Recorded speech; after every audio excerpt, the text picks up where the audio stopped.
Hey guys, hello and welcome to today's tutorial. So we created this beautiful flyer over here for a food brand. It's a flyer that will be used on social media handle.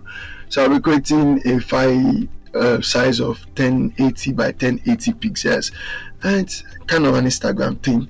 Okay, so first of all, make my background. So this is a gradient running from red to orange. So for the red, the color code is EA1010. When I hit on OK, then for the orange it's E0401B. Yes, and I hit on OK. Then I pull that to the location of 68. Yeah, then also increase the scale to over 250 to 60, just to spread out the colors for a better flow and blend. Okay, so I pick my brush tool and I'll fill it with a very bright yellow, and this will actually make my image to stand out better in this design. So at the center of the design, I just damp my brush very softly there. Note your opacity and flow should be reduced so it will not be too hard, and also your hardness should be on 0. So when I damp my yellow brush, I duplicate the brush. So I have 2 copies of that brush, and I create my first I place my first image. So this is a bouquet image, so we'll scale it up better, then also we'll change the blend mode so that we can get some rich red from it. So we're working with soft light blend mode. I also renamed it so it can be easily searched. So afterward, I convert it to a smart object, then go to filter, blur, Gaussian blur. I pop that guy up straight up to over 135, yeah, to get that flow, that feel, that strong feel. It's looking soft, very soft now, but it's giving me that very rich red that I want.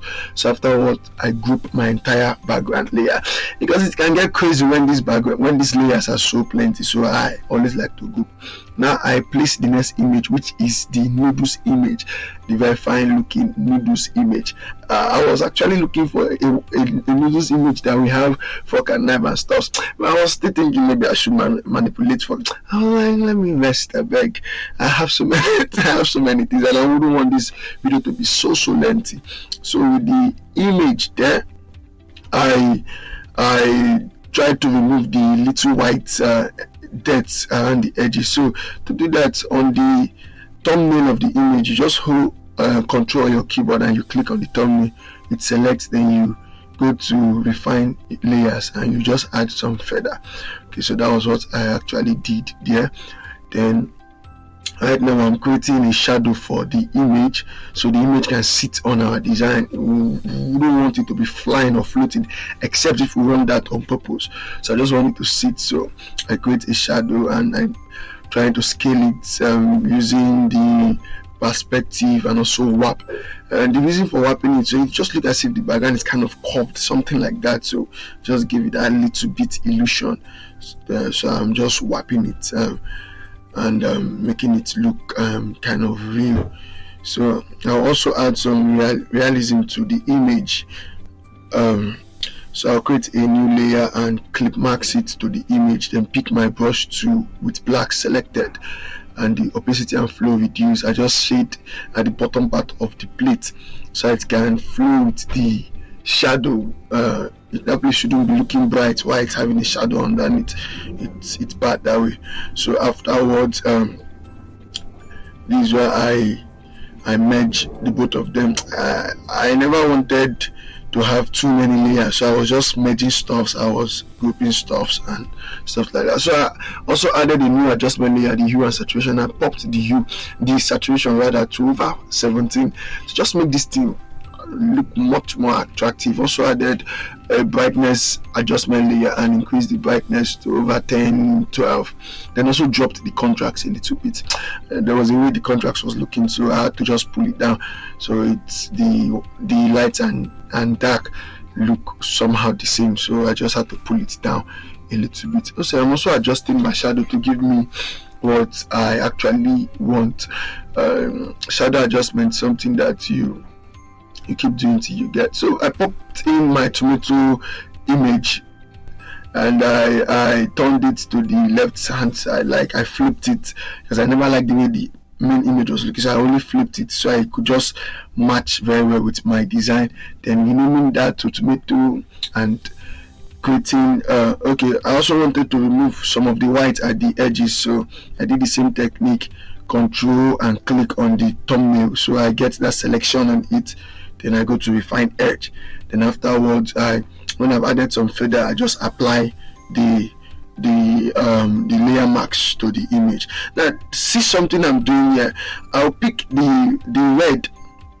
I'll pick the red from the tomato, then paint over that white side, because I don't really like how that place is looking. So I picked red from the tomato and paint over that place, so it just fills it up for me. Now this is the time where I create my interesting shadow for there's nothing interesting about it. This is the time I create my shadow for my tomato. So if you want to run faster, you could just duplicate the shadow for the food, the noodles, and reduce it for the tomato, then reduce opacity and fill, kind of. But I just decided to create my own afresh. I don't know why I'm actually giving myself so much headache. So I actually recreated it and placed it, so trying to adjust scale, also do some perspective, and I also warp a little bit, stuff like that. Yeah, it's very much important, at least just to give it some of those realistic feel, if we can actually get that. Okay, so I created a new layer on top of it and clipped it, then so I can also add some dark to the bottom part of the tomato, so it just rhymes with that shadow. So I noticed that it was getting too dark, so I had to reduce the opacity and the feel of those dark. And later in the video, I will also edit the shadow under this tomato. I never really noticed that it was looking kind of off, so it was afterwards I discovered. I later edited it, but for now let's stay with this. Okay, so I continued working on the tomato and reducing the opacity and feel of the underneath shadow. Then this is where I started warping and working on the overall scale of the tomato shadow, so it could just stay properly. So I insert grouping this guy first of all, the tomato and the shadows and everything, so I don't get confused. So I inserted the next layer, because we'll be working with too many images, so I inserted the new image. So every of the image, once I work with them, I group them to avoid problems and confusion. So this is a lettuce. So same technique. After I scale this guy down a little, I'll hold control on my keyboard, then click on the thumbnail to select just the image. Then I'll go to my refine edge. I'm saying this earlier, so when you see me do it, you not get surprised. Okay, so I added little feather and stuff and hit on. Okay, so it gets softer than how it was looking before. Okay, then I rasterize and also apply the layer marks to it. I don't even really eat lettuce much, but I know many people like all these veggies in their vegetable, in their noodles rather. Wow, Indomie just entered my mouth. It's one of the popularest noodles brand in Nigeria. So, but let me cut these noodles for my tutorial sake. So I don't really like eating lettuce on the noodles, but I know many people like veggies, so many veggies. So I also added it because that's some of the things that draws people's attention. Okay, so I also grouped that young man and named it lettuce. I also edit the shadow of the lettuce later in the end of the video. I also didn't notice it. I was just so much in haste to get stuff done. And okay, now to make this tomato look much more realistic with the plate, so I added a little shadow behind it, casting on the plate. Yeah, I just reduced my opacity and flow very much and used the black brush, created a layer behind the tomato and created a layer behind the lettuce, then shaded just softly, so I could just get that sweet touch. Now I applied my onion ring, I imported rather my onion ring layer. I so much love this onion, the way it's looking. So I added some block, a Gaussian block please always make sure you put your layer on smart object before applying any blur. In case if you don't like the blur, you can always edit it. So I just want that onion to be floating, like flying, like whoo. It's just flying. It's not on the Indomie. Oh God, Indomie again. Sorry, it's not on the noodles. It's not on the noodles. So it's just floating. Because if I'm actually eating and I get to the part where there's onion, that's how I float it out of my plate. I'll just slide it out. Okay, so let's continue. Okay, now back to the text. So I created a text with Bure Chalk font, Bure Chalk. Don't worry, the description will contain some of these things. So when you are ready to work, just download, hit on the link on the description and download all the resource files. So I also increased the size of the font, just playing around, and I used the bright yellow, very bright yellow. I must not really give you the color code for it. Just note it's a bright yellow that complements very well with the design. But if you must use the color code, you could actually pause the video where I typed that and use, okay, let me call it. So the color code for that yellow, it's ED food. Sorry, ED food. Okay, EDF00D. ED food. Okay, so I also created a new layer for my noodles, and the font for that is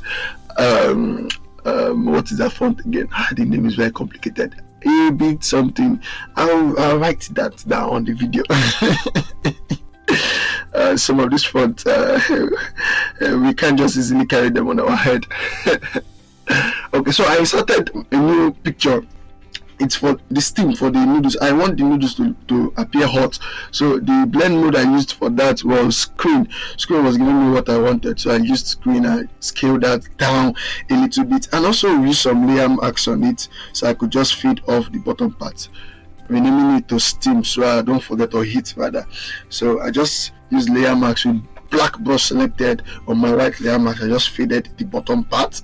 Okay, so just be adjusting and grouping stuffs together so I don't get confused along the way. So I'm still scaling my text and stuff. Still, I'll soon later bring this image down a little bit and also pop up my text some more, because I really wanted this guy to pop very better than how it's looking. Okay, so during the next trick, I duplicated the hot and tasty layer. So I converted the bottom one to smart objects. They went to filter motion blur and gave this guy some blur. And I also scaled it out a little. So afterward, I created a layer mask for it with black selected.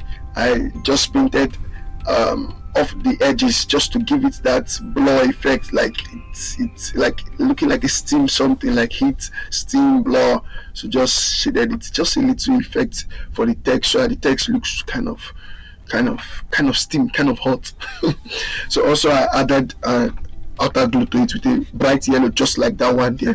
Then just reduce the opacity a little bit and also reduce the size. I don't want something to be looking so loud and stuff. Now this outer glue was on the hot and tasty, the main text. So also I duplicated that same outer glue effect for my noodles, so both of them go in uniform. They have the same outer glue, the both text up there. So see, I told you I'm still scaling my image, trying to get what I actually want. I'm never satisfied with these things, so I'll continue with scaling. So I'm still scaling the onion, and that onion just stay there. As if I was an onion lover, I would have created plenty onion on this design, but I don't really like it so much on noodles, so I just made that one. Okay, so I added a circle for my call to action text, order now text. So I just reduced the opacity of the circle and stuff, and I added another circle. So this new circle, I removed the fill and gave it outline of white, then size of 4, and I made it dotted lines, something like that. So I scaled it up a little bit, then make sure both of them are well centered, both horizontally and vertically, excuse me. Okay, so this is the time I write my text, order now. Never wanted to do, wanted to order this hot, spicy, chili garnished, delicious onion filled noodles. Very interesting noodles. Thank God I didn't call it Indomie this time around. I already got it in. Okay, so just scaling my text and adding some skew to my text so it goes up. The same skew I added to the hot and testing noodles, so I added the same skew to the other now. It's sounding as if I'm not pronouncing it well. Skew. S-K-E-U, sorry, S-K-E-W, skew. Okay, skew, I added some skew. Alright, that's fine. So just grouping stuff together as normal. Okay, so to that circle, the other inner circle, I added a little inner shadow of white, increase the size of the inner shadow, and it was not showing at first, so I went back to it. And I saw the blend mode was in multiple or multiply, so I changed that to normal, then added some size and reduced the opacity. I just wanted it to be faint a little bit. Okay, fine. Added the next image. The app, our app is on Google Play Store and download also on Apple Store. So for this brand, they have mobile apps where you can download, where you can order food quickly and the bike man brings it to your doorstep. So it's a little way to advertise the app. So to say order now, you can also get our app from App Store or Google Play Store. And you're asking me, what's the app name? No, so see it. When you see the brand name, that's the app name. Okay, so I added another thing I love so much. I love carrots so much because it's strong, it's fun to eat, it's crunchy. You hear that sound, so I really love eating carrots very much. I'm not a rabbit or a bunny. Okay, so took that guy down and scaled that guy, turned that guy diagonally just to fill up that bottom left side. Then also added a blur, Gaussian blur around 5.4, 5.5. Then also there's another one I want to do, and I also reduced the fill a little bit, so it just kind of rhymes with the background. Also that lettuce we did that time, I came and I duplicated the lettuce. Then don't worry, I clipped that in back. Okay, then pulled the lettuce up the layer where the carrot was, then took it to the edge, rotated it and scale it to look bigger. I also convert it to smart object and add Gaussian blur on it. Always remember, whenever you want to add a blur, please convert to smart object. Whenever you want to use camera filter, please convert to smart object. Whenever you want to, please convert. Okay. Okay, so I just reduce the opacity and the fill, still try to scale to see if I would like the result of that. Okay, now group them and call them floating veggies. Wow, I love that name, floating veggies. Okay, so I give it a color so it stands out. But I like the way my layers are looking today, not like other days where my layers are so much plenty with so much depth, as if it does me. So I added the bottom rectangle for my text at the bottom, made that guy white, full white rectangle, and removed the outglow. So I already typed this text earlier with the company logo and their website, so I just copied it and pasted it on my design and it's there. So just scaling things down, scaling, increasing, moving stuff, trying to arrange stuff to make stuff balance where, so I will be very satisfied at the end of the day. So that's what I'm just doing now. That's why at this point I just increase the speed of the video. Now we're adding the last element, which is our background line abstract, this curvy line abstract. So we'll change the blend mode. We are not leaving it like this. We'll change the blend mode to multiply, but please take that down on top the gradient fill. When we clean our background on top the gradient fill, so we'll change that to multiply. Then picking our brush to we'll just fade out that bottom right corner. So when I did it, I never really liked that place having the line, so I just faded it off. There's no rule that states that you should fade it off. It's left to you and to your client. Okay, so I also added a motion blur to it. I changed the angle and made that flow like that. Then also reduce the opacity and fill, kind of. I was just playing with the opacity and fill till I got satisfied with the one I went with. Okay, so at this point I think that I have to edit the shadow under my tomato and cabbage. So what I actually did, I just went back to that shadow of my tomato and cabbage and I created a layer mask for it. Then I just faded it off. That's what I did. So nothing more. I just faded the left hand side of the tomato, and for the veggies, for the lettuce rather, I faded the right hand side. So I'm just readjusting. Wow, it's not easy. I feel hungry right now. Hot and tasty noodles. I think I should order one. Okay, so that's why I just got rid of the SS shadow I was having there. So I just faded them off by creating layer marks on my shadow layer and using my white brush my black brush rather, to fade them away. So guys, with that we come to the end of today's tutorial. I had fun making this and I was hungry too. So if you enjoyed this video, please subscribe to our channel and hit the little bell icon close to the subscribe button so you'll be notified when we post videos like this. Like, share, comment. Yes, have any question, please ask using the comment section and I will answer as soon as possible. Catch you guys in the next video. See you all. Happy designing.